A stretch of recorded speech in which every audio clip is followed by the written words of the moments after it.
I'm back. Okay, so I had a conversation with somebody a few days ago, and apparently I have a hot take on dreams as a coach. Um, I guess that should be expected, but this conversation was about how to achieve your dreams, and my take is that hope is the killer of dreams. Hope, now hear me out, distances you from the dream. So if you have a desire that is within you, hope takes it and puts it outside of you, and then you have to go chase it. It's unreal. But we're all taught to think this way, and then we're wondering, we're struggling, right?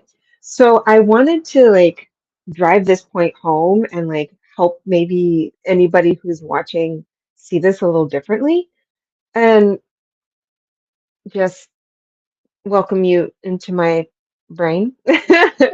But I like to think of it as very recently we had a really big power outage, right?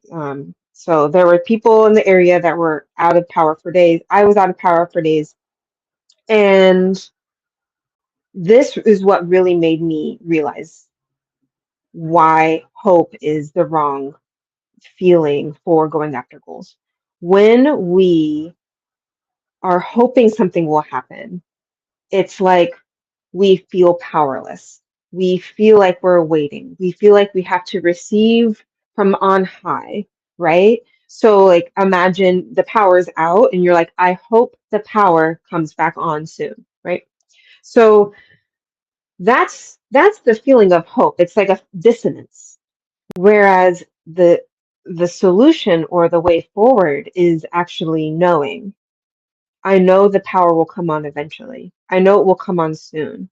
I know that there's actions I can take until then, right? It's much more empowering. Another example that I was thinking about, as we do in the shower is the place to have our deep thoughts, right?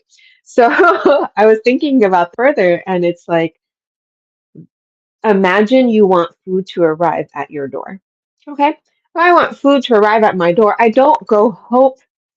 I hope food arrives there, and I hope it's something I like and it's tasty. And, it's like, no, we take action. And I expect after I take these certain actions that food will arrive. And if that food does not arrive, let me tell you, certain other actions will be taken. And that is how we need to approach our dreams. It's not enough for us to think, I desire this, I hope it comes true. What we need to do is say, if I desire this, then it is for me to make come true. And it's not like make as in a forceful way, but it's like make like you make a project, like make like make a dish of food. It's a creation of yours. It's not something you force upon the world, right?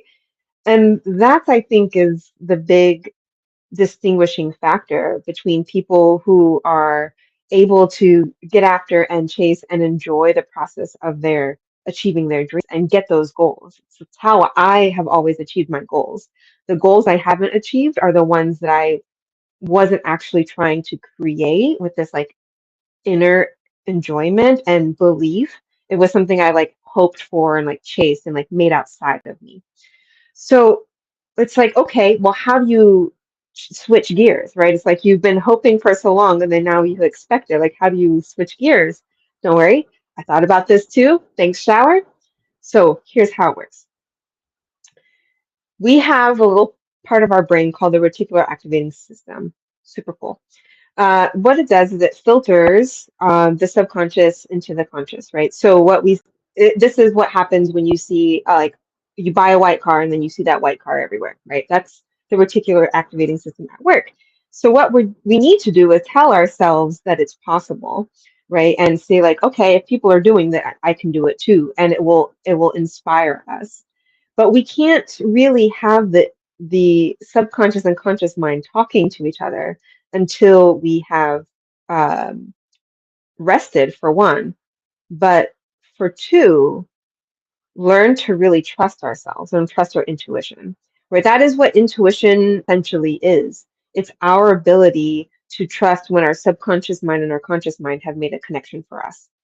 And we sometimes can't verbalize it or rationalize it, right? But it doesn't mean that it's not correct, right? So if you feel like you can't intuit very well or you don't have a good relationship with your intuition, this could be why you're not achieving your goals. It requires some rest and self-trust and developing that. So here's my invitation to you to practice some deep rest and self-trust exercises to like strengthen your intuition, and you'll be able to see that you actually trust yourself and can create all your dreams through inspired action rather than hoping.